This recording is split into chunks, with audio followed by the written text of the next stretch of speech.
Alors entends nos cœurs, nos esprits qui te louent, entends le chant d'amour, de tout est racheté. Nous prendrons nos faibles mots pour te dire quel Dieu merveilleux tu es. Mais nous ne pourrons pas te dire tout notre amour, alors entends nos cœurs. Non, nous ne pourrons pas te dire tout notre amour, alors entends nos cœurs. Merci de ne pas changer de chaîne car vous allez à présent suivre une prédication édifiante du révérend Dr Job Moukadi de l'Église en mission au Royaume-Uni. Madame, Messieurs, que le Seigneur mon Dieu soit avec vous. Nous continuons notre série d'émissions sur le mariage. Nous avons vu dans notre première émission le thème que nous sommes en train de développer, une seule chair. Mais dans notre première émission, nous avons vu le premier point, la clé du mariage. Nous sommes dit que la clé, c'est notre conversion, devenir de bons chrétiens. Lorsqu'on est un bon chrétien, on va vivre vraiment dans notre maison comme des chrétiens. Nous aurons résolu plus de 90% des problèmes. Dans notre deuxième émission, nous avons parlé sur les mots, les paroles qui sortent de notre bouche.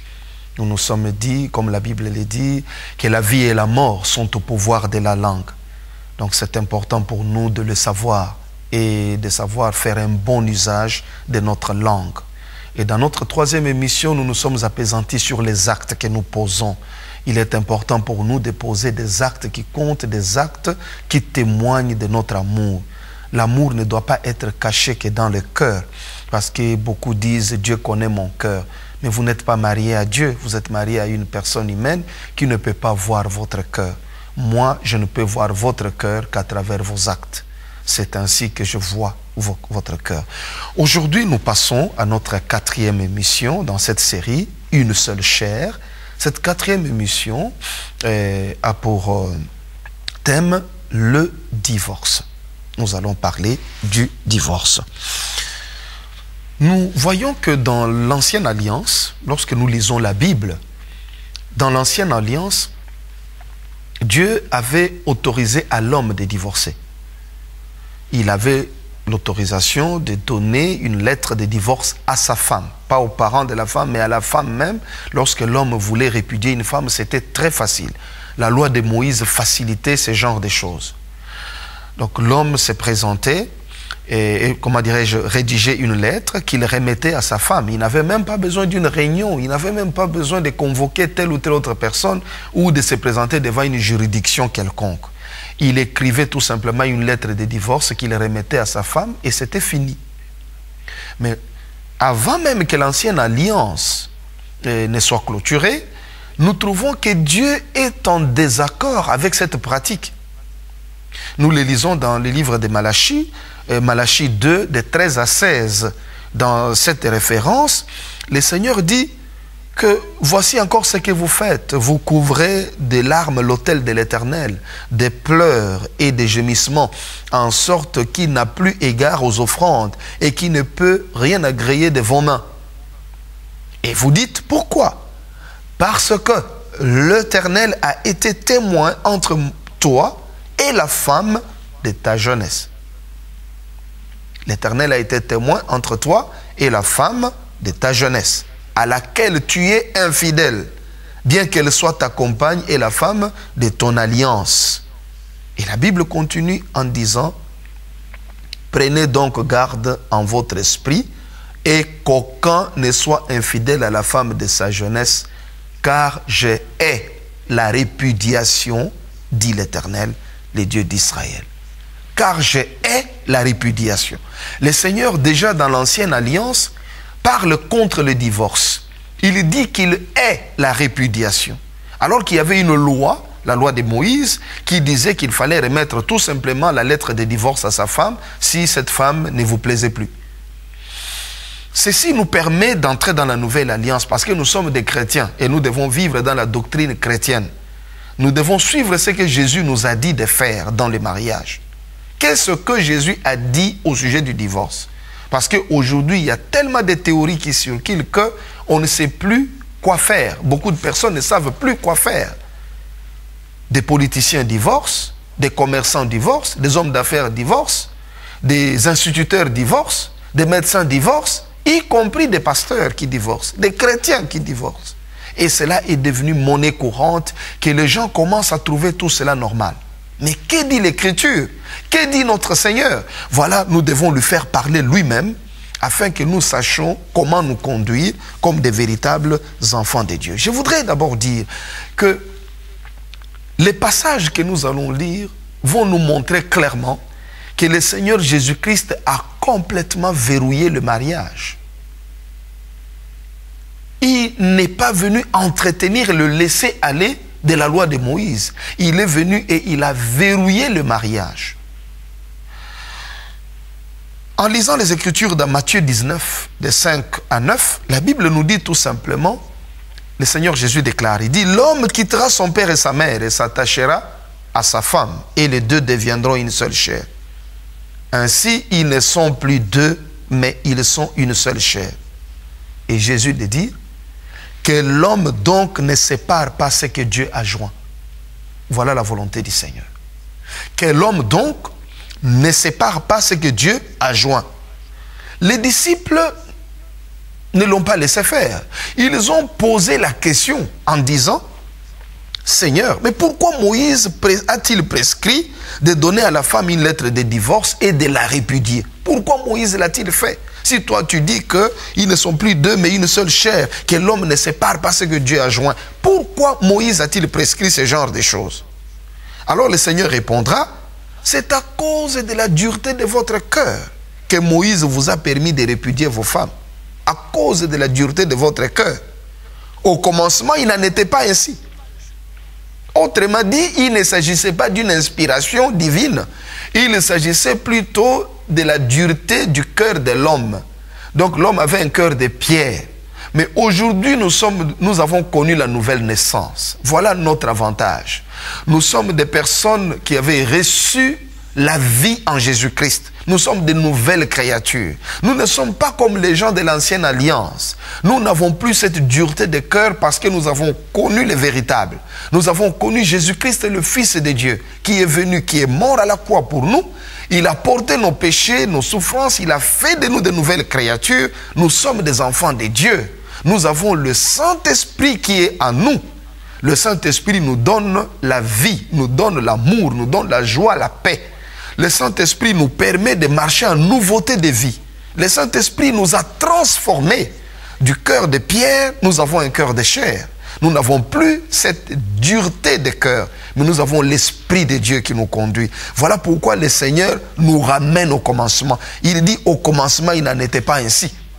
Au commencement, ce n'était pas comme ça. C'est à cause de la dureté du cœur de l'homme. Mais je vous dis que celui qui répudie sa femme, sauf pour infidélité, et qui en épouse une autre, commet un adultère. Voilà comment le Seigneur a verrouillé le mariage.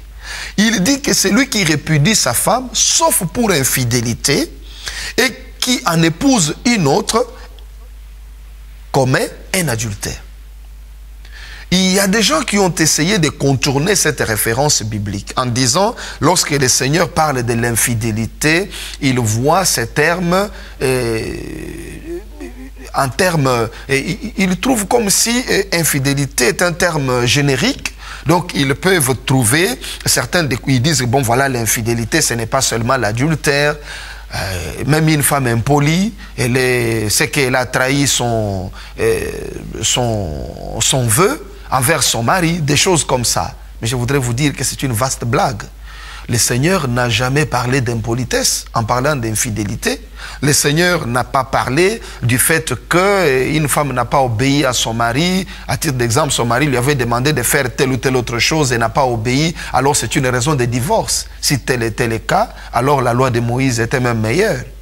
Je voudrais vous dire que l'infidélité ici traduit tout simplement un cas d'adultère. Et même dans ces cas, je crois de tout mon cœur que le pardon aussi existe. que c'est possible pour un homme de pardonner à sa femme et de continuer à vivre avec elle. Mais au moins restons dans la parole qui nous dit qu'en cas d'adultère, l'homme peut se séparer de sa femme et il n'aura pas de problème devant la face de Dieu. La Sainte Bible nous fait voir que sauf pour cause d'infidélité, si quelqu'un qui répudie sa femme, sauf pour cause d'infidélité, et qui en épouse une autre, cet homme-là commet un adultère. Donc le fait de répudier sa femme, c'est déjà une faute. Le fait de se marier à une autre, tu vas vivre dans un adultère permanent. Voilà comment le Seigneur verrouille le mariage. Il nous aide à vivre ensemble jusqu'à la fin de notre vie. Dans un autre passage, dans Matthieu 5, de 31 à 32, le Seigneur dit ceci. Il a été dit que celui qui répudie sa femme lui donne une lettre de divorce. Mais moi, je vous dis que celui qui répudie sa femme, sauf pour cause d'infidélité, l'expose à devenir adultère et que celui qui épouse une femme répudiée commet un adultère. Nous avons là, comme je l'ai dit tout à l'heure, un verrouillage complet du mariage. Le christianisme protège le mariage. Nous ne devons pas écouter n'importe quoi, nous devons écouter le Seigneur Jésus-Christ parler du mariage. Aujourd'hui, des hommes et des femmes divorcent pour un rien. Des pasteurs divorcent.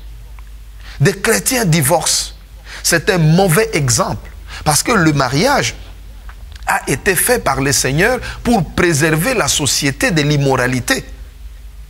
Le mariage préserve notre société de l'immoralité. Lorsque le mariage est respecté dans les termes chrétiens, nous pouvons vivre une vie comme des êtres humains et non comme des animaux. Alors qu'aujourd'hui, si quelqu'un veut divorcer, qu'il divorce pour ses propres raisons, qu'il ne s'appuie pas sur la Bible, qu'il ne fasse pas dire à Dieu ce que Dieu n'a jamais dit, qu'il ne fasse pas dire à Jésus-Christ ce que Jésus-Christ n'a jamais dit. Jésus-Christ a dit au contraire que si Moïse vous avait permis de donner une lettre de divorce à votre femme, c'est à cause de la dureté de votre cœur. Mais au commencement, il n'en était pas ainsi. Nous voyons à titre d'exemple, Abraham avec Sarah, Isaac avec Rebecca. Ces deux femmes ne mettaient pas au monde des années durant. Mais nous n'avons pas entendu Abraham ou Isaac dire qu'il veut répudier sa femme pour en épouser une autre. Isaac est resté avec Rebecca 20 ans durant, sans enfant. Jusqu'à ce que Dieu leur a donné les jumeaux. Nous devons savoir que le mariage est une bénédiction de Dieu. Et Dieu dit que l'homme ne sépare pas ce que Dieu a joint. C'est important pour nous de le comprendre et de l'appliquer. Sauf pour cause d'infidélité, une personne qui divorce, qui répudie sa femme, il expose cette femme à devenir adultère et lui-même en épousant une autre femme, il commet un adultère. Et la personne qui épouse une femme répudiée commet un adultère. Voilà comment le Seigneur verrouille ces choses. Nous ne pouvons pas les contourner et inventer une nouvelle doctrine. Le divorce n'est pas quelque chose de bien. Tout le monde perd dans le divorce. Et la personne qui est répudiée et la personne qui répudie. Les enfants ont beaucoup à perdre dans le divorce. Ce n'est pas une bonne chose. Si vous aimez vos enfants, ne divorcez pas. Même si cette idée trottait déjà dans votre tête, revenez à Dieu. Repentez-vous de cette idée. Repentez-vous des péchés. Pardonnez à votre femme. Pardonnez à votre mari. Restez ensemble. Ne pensez pas que ceux qui restent ensemble des années, c'est parce qu'ils sont meilleurs. C'est parce qu'ils ont appris à se pardonner.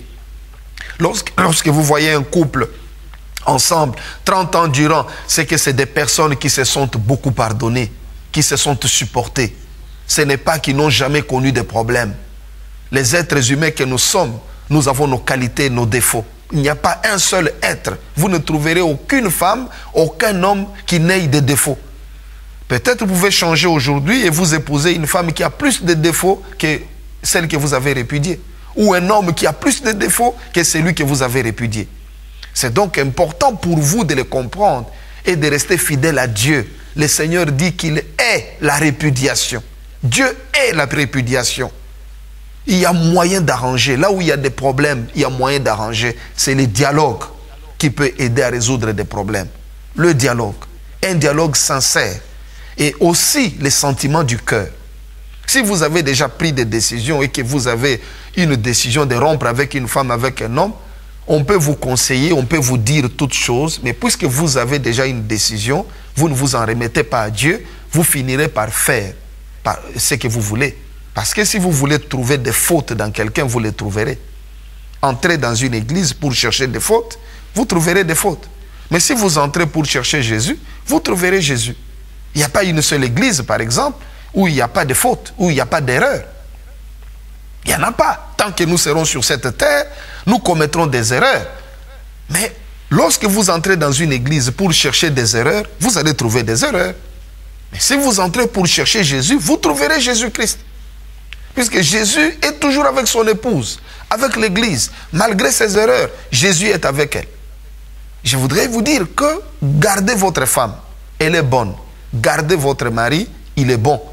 Vous n'aurez pas une femme sous emballage venant du ciel ou un mari sous emballage venant du ciel. Vous trouverez toujours une femme sur cette terre, un homme sur cette terre, avec ses défauts et ses qualités. C'est à vous de supporter, de savoir pardonner. Donc si vous n'arrivez pas à vivre avec cette femme ou avec cet homme, c'est parce que vous êtes incapable de pardonner. Donc la faute, c'est vous. Dites, c'est ma faute. Je suis incapable de pardonner, incapable d'aimer. Dieu nous a aimés, ce n'est pas parce que nous étions bons. La Bible dit, Dieu a tant aimé le monde. On ne dit pas Dieu a tant aimé l'Église. Dieu a tant aimé le monde qu'il a donné son Fils unique. Il a aimé le monde avec ses péchés. Il a aimé le monde tel qu'il était et il a sauvé le monde. Si vous aimez votre femme avec ses qualités et ses défauts, vous allez la sauver. Si vous aimez votre mari avec ses qualités et ses défauts, vous allez la sauver. Aimer, c'est pardonner. Aimer, c'est se sacrifier. C'est ça aussi l'amour. Lorsqu'on nous dit que Marie aimait votre femme comme Christ a aimé l'Église. Christ a aimé l'Église comment? Jusqu'au sacrifice. Au pardon. Notre mariage, le mariage de l'Église avec Christ, tient au pardon. Ce n'est pas parce qu'elle est meilleure, l'Église, mais c'est parce qu'elle est sanctifiée par qui? Par son époux qui est Christ. C'est Christ qui sanctifie l'Église. C'est vous qui pouvez présenter une bonne image de votre femme ou de votre mari. C'est vous. Si vous voulez que des hommes et des femmes qui vous entourent honorent votre femme, honorez-la en public. Parlez du bien d'elle. Prenez de bonnes choses qu'elle sait faire, racontez aux autres. Mais ne racontez pas de mauvaises choses. Ça, c'est des choses que vous devez pardonner. L'amour couvre toutes les fautes, nous dit la Bible. Et nous devons le savoir et le mettre en pratique. La Bible parle du cas de divorce en ce qui concerne des chrétiens qui sont mariés aux non-croyants. Cela est écrit dans 1 Corinthiens 7, de 12 à 16. La Sainte Bible nous fait voir là que lorsque une femme chrétienne est mariée à un homme non chrétien, si le non-chrétien accepte de vivre avec la chrétienne, c'est une bonne chose. La chrétienne ne doit pas répudier son mari. C'est bien écrit, et ne doit pas répudier son mari. 1 Corinthiens 7, 12 à 16. Même si ce mari ne croit pas, le fait que ce mari accepte de vivre avec vous, vous qui êtes chrétienne, ne répudiez pas cet homme. Mais si ce mari non chrétien vous quitte, alors vous, la chrétienne, vous êtes libre, vous pouvez vous remarier. Vous n'êtes pas lié dans ce cas. Parce que cette personne, c'est un non-croyant, il est parti, vous êtes resté, vous êtes une chrétienne, vous allez vous remarier. C'est la même chose pour l'homme croyant qui a une femme non-croyante. Si la non-croyante accepte de vivre avec vous, vous ne pouvez pas la répudier pour le simple motif qu'elle est non-croyante. Non, la Bible nous dit que nous devons la garder vivre avec cette personne. Mais si la non-croyante décide de s'en aller, en ce moment-là, le croyant est libre de se marier à qui il veut. Voilà le seul cas où le divorce est vraiment autorisé pour un autre motif que celui de l'adultère, de la femme. La Sainte Bible nous fait voir dans Colossiens 3, 13 que nous devons pardonner. Nous devons apprendre à pardonner. De même que Christ vous a pardonné, vous aussi pardonnez-vous réciproquement. Nous devons faire la même chose. Comme Jésus nous a pardonné, nous devons aussi nous pardonner. C'est important pour nous. Nous devons être des chrétiens pour le faire. Quelqu'un qui est un chrétien a le sens du pardon. C'est une personne qui connaît la valeur du sang de Jésus, le sang précieux qui a coulé pour le pardon de ses propres péchés. N'est-ce pas, Jésus a dit que si vous pardonnez aux hommes leurs offenses, votre Père Céleste vous pardonnera aussi. Si vous ne pardonnez pas, votre Père Céleste ne vous pardonnera pas non plus vos offenses. Autrement dit, pourquoi vous qui commettiez adultère chaque jour, vous refusez de pardonner à l'autre qui a fait la même chose? Sachez que le fait de refuser de pardonner à l'autre qui a fait la même chose, Dieu ne vous pardonnera pas non plus. Parce que vous refusez de pardonner à votre conjoint ou à votre conjointe. C'est à ce moment-là que vous devez vous interroger. Vous devez vous arrêter et dire, c'est ma faute. J'ai amené l'esprit d'adultère dans la maison en commettant adultère ailleurs. J'ai amené cet esprit dans ma maison. Maintenant que cet esprit est là et que ma femme ou mon mari est arrivé à faire la même chose, je dois pardonner pour que cet esprit s'en aille. Je dois chasser cet esprit pour que nous restions vivre ensemble. Le pardon est la clé pour votre vie éternelle. Si vous pardonnez, Dieu vous pardonne. Si vous ne pardonnez pas, Dieu ne va pas vous pardonner non plus vos offenses. Ne donnez pas un mauvais exemple à vos enfants en divorçant. Si vous divorcez aujourd'hui, sachez que vos enfants auront tendance à faire la même chose. Parce qu'il y a des enfants qui vengent leur mère. Il va dire à sa femme, ma mère a été répudiée, qui es-tu pour que je ne te répudie pas? Il est inconsciemment, il est en train de venger sa mère. La même chose lorsque une mère est battue, son garçon en grandissant, il aura tendance aussi à frapper sur sa femme. Il est en train de venger sa mère parce qu'il a vu être battu, être insulté, être humilié. Ce n'est pas bon sur le plan de l'éducation. Sachez qu'on n'éduque pas à coup de discours seulement, mais par un témoignage de vie. Et il faut savoir donner l'exemple d'une vie digne aux enfants. Faites des efforts pour rester ensemble. Honorez vos enfants, honorez vos parents, honorez votre église. Faites des efforts dans la prière, dans l'humilité. Vous allez vous en sortir. Ne prenez pas de décisions comme ça pour vous séparer de votre femme et de votre mari pour un rien. C'est important pour vous de savoir que Dieu peut vous aider à vous reconstituer, mais tout dépend surtout de vous, de votre disposition de cœur. Parce que le mariage, c'est aussi un test en ce qui concerne la foi. Vous savez que pour être un ancien de l'église, il faut donner la preuve qu'on dirige bien sa propre maison. Il faut passer ces stages-là. Si vous ne réussissez pas ces stages, vous ne pouvez pas diriger l'église du Seigneur. La Bible dit, pose une question en disant, comment quelqu'un qui ne sait pas diriger sa propre maison peut-il prendre soin de l'église de Dieu? Autrement dit, la Bible nous montre que c'est impossible. Lorsque vous échouez dans votre maison, vous n'êtes pas capable, vous n'êtes pas qualifié pour diriger l'église du Seigneur. Vous n'êtes pas qualifié. C'est donc important pour nous de nous appliquer à cela. Comme beaucoup de personnes arrivent à critiquer certains pasteurs qui ont des difficultés à diriger une église de 100 personnes, de 1000 personnes, de 500 personnes, etc. Pendant que eux-mêmes, qui n'ont qu'une seule brebis à la maison, leur femme ou leur mari, ils n'arrivent pas à maîtriser la seule brebis qu'ils ont à la maison. Votre femme, vous n'arrivez pas à la maîtriser. Votre mari, vous n'arrivez pas à la maîtriser. La seule brebis que Dieu vous a donnée. Mais vous voulez donner des leçons à quelqu'un qui a 50, 100 brebis, 200 brebis. Ce n'est pas normal. Lorsque vous pardonnez aux autres, Dieu vous pardonne. Mais lorsque vous jugez sévèrement les autres, Dieu va vous juger aussi. C'est donc important d'être... Le mariage est un test. Un véritable test de la foi. Parce que nous avons... lorsque vous vous mariez, vous vous retrouvez en face d'une même personne nuit et jour. La nuit, cette personne est là. Le jour, la personne est là. Vous vivez ensemble. Vous sortez, vous rentrez, etc. Et cette personne, c'est normal que vous découvriez des défauts à travers lui. Vous pouvez vivre avec un ami, chacun chez lui ou chacun dans une autre ville. Vous allez dire, nous avons fait 20 ans, 30 ans, 50 ans d'amitié, 15 ans d'amitié, nous n'avons jamais eu de problème, c'est quelqu'un de bien. C'est parce que vous ne vivez pas dans la même maison. Vous ne le connaissez pas. Vous vous rencontrez à des occasions, vous parlez des choses bien précises, très bien pour vous. Mais prenez la même personne, vivez dans la même maison, vous vous rendrez compte qu'il y a des choses à corriger. Vous finirez par vous chamailler ou par échanger des mots. Donc vivre avec quelqu'un dans la même maison, nuit et jour, ce n'est pas facile. Parce que vous allez découvrir les défauts de cette personne. Mais vous oubliez que vous-même, vous avez aussi des défauts que l'autre a découverts. Alors soyez bons, soyez compatissants. Aimez-vous, pardonnez-vous. L'amour pardonne. Le mariage est un test de notre foi, un test de notre amour. Dieu peut nous tester si nous aimons, si nous pardonnons, si nous croyons réellement à travers le mariage. Alors réussissons au test de Dieu. Je vais vous raconter une histoire qui a circulé sur Internet. On nous parle d'un roi en Afrique, un roi qui n'avait que des filles. Or, dans la succession concernant ce royaume, il fallait un garçon à la succession. Alors ce roi, il a voulu faire un test dans le village pour adopter un enfant qui deviendrait roi après sa mort. Le test consistait à remettre un grain de maïs à chaque garçon. Il y avait 10 en tout qui étaient sélectionnés au finish. Donc chaque garçon avait un grain de maïs qu'il devait planter.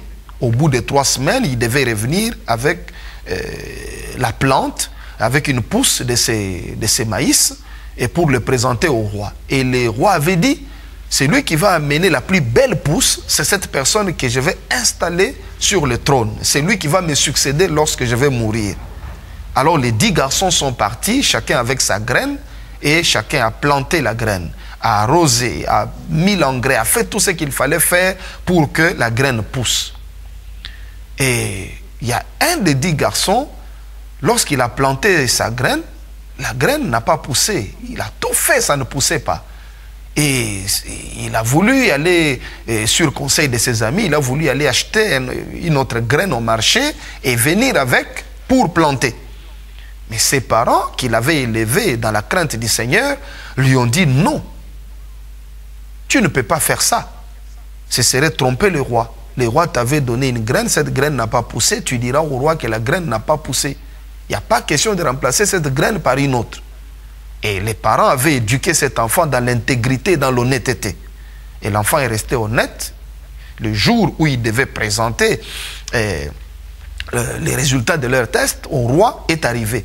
Tous les villages étaient assemblés et les 10 garçons sont arrivés devant le roi. Alors le premier est arrivé, il a présenté sa pousse, tout le monde a acclamé, c'était très joli, le roi a apprécié. Le deuxième, le troisième, jusqu'au 9e. Tous avaient de belles pousses et de maïs. Et le 10e garçon pleurait, il était main vide. Le roi lui dit, mais qu'est-ce qui se passe? Pourquoi tu es venu main vide? Le garçon dira que j'ai tout fait, Sa Majesté, j'ai planté ma graine, j'ai arrosé, j'ai tout fait, mais la graine n'a pas poussé. Et tout le monde a hué sur ce garçon qui n'avait pas réussi à faire pousser sa graine. Mais le roi l'a serré contre lui et il a dit à toute l'assemblée, voici votre futur roi. Toute l'assemblée a boudé, tous les autres garçons ont boudé, ils ont dit, mais non, mais sa graine n'a même pas poussé, comment est-ce que c'est lui qui sera notre futur roi? Il a dit, oui, le test que j'avais donné était un test d'intégrité. Je voulais voir qui est honnête parmi ces 10 garçons pour gérer ce royaume, parce que ce royaume a besoin des hommes et des femmes honnêtes, et d'un homme honnête pour diriger la nation. Toutes les graines que j'avais remises à ces 10 garçons étaient des graines bouillies. Et des graines bouillies ne poussent pas. Donc les autres avaient triché. Mais celui-là était honnête. Et c'est lui qui devait monter au trône après la mort du roi, à cause de son honnêteté, de son intégrité.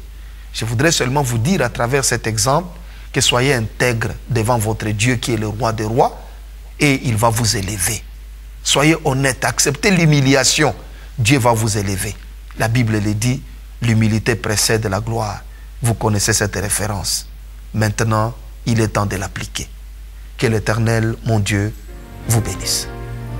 Le docteur Job Moukadi a publié plusieurs ouvrages dont L'autre lecture de l'Écriture, Christ n'est pas mort en vain, Tu aimeras, Christ n'est pas mort en vain version révisée, Le pouvoir, la richesse et la gloire, Le succès par notre esprit et Le tombeau perdu de Jésus, la réponse de l'Église.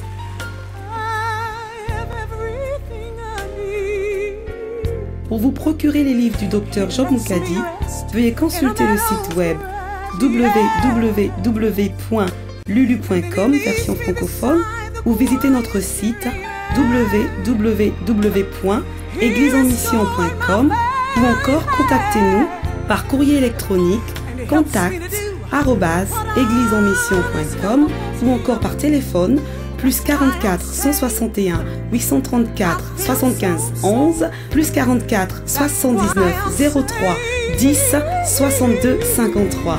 Nous célébrons un culte agréable au Seigneur chaque dimanche de 10h à 13h au 9 North Street, Cheetham Hill, Manchester, M8 8RE, non loin de Manchester Fort, à 5 minutes du centre-ville, bus 135.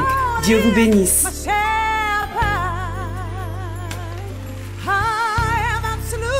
Everything I need, He lets me